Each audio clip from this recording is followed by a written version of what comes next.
नमस्कार, मैं doctor Ratiya Tholiya prime health centre Jankipuram Lucknow से। आज हम एंडोमेट्रियोसिस के बारे में बात करेंगे। मार्च एंडोमेट्रियोसिस अवेयरनेस मंथ है। एंडोमेट्रियोसिस एक ऐसी बीमारी है जिसमें एंडोमेट्रियल लाइक टिश्यू यूट्रस के अलावा अन्य कई स्थानों पर पाया जा सकता है, जैसे ओवरी के आसपास, ट्यूब में, इंटेस्टीन्स, स्कार साइट और भी कई अन्य जगह। एंडोमेट्रियोसिस एक ऐसी बीमारी है जिसमें कई मिथ्स हैं। एंडोमेट्रियोसिस के बारे में कुछ कॉमन मिथ्स आइए हम लोग डिस्कस करते हैं। सबसे इम्पॉर्टेंट है कि endometriosis is just heavy menses. नहीं, ऐसा नहीं है। एंडोमेट्रियोसिस में पेन भी होता है, हैवी मेंस्ट्रुअल ब्लीडिंग भी होती है और कई अन्य प्रेजेंटेशंस भी हो सकते हैं। दूसरा, एंडोमेट्रियोसिस ऑलवेज कॉजेज इनफर्टिलिटी। ऐसा नहीं है। मरीज को कंसीव करने में दिक्कत हो सकती है, परंतु ऐसा नहीं है कि हर एंडोमेट्रियोसिस का पेशेंट इनफर्टिलिटी के थ्रू ही गुजरेगा।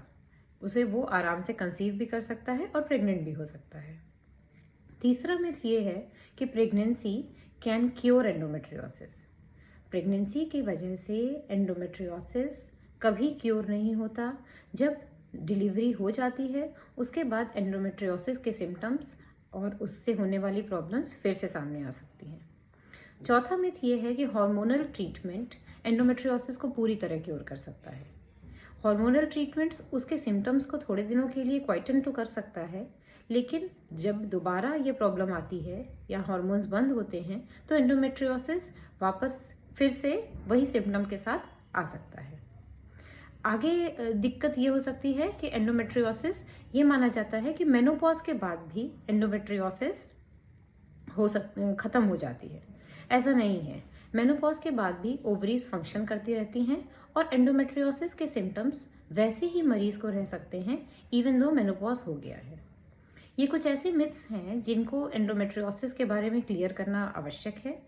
और एंडोमेट्रियोसिस के यदि लक्षण आपको मिल रहे हैं तो अपने डॉक्टर से अवश्य परामर्श करें और उनसे सलाह लें, और इसको क्योर करने में और पूरी तरह हटाने में डॉक्टर्स आपकी मदद करेंगे। धन्यवाद।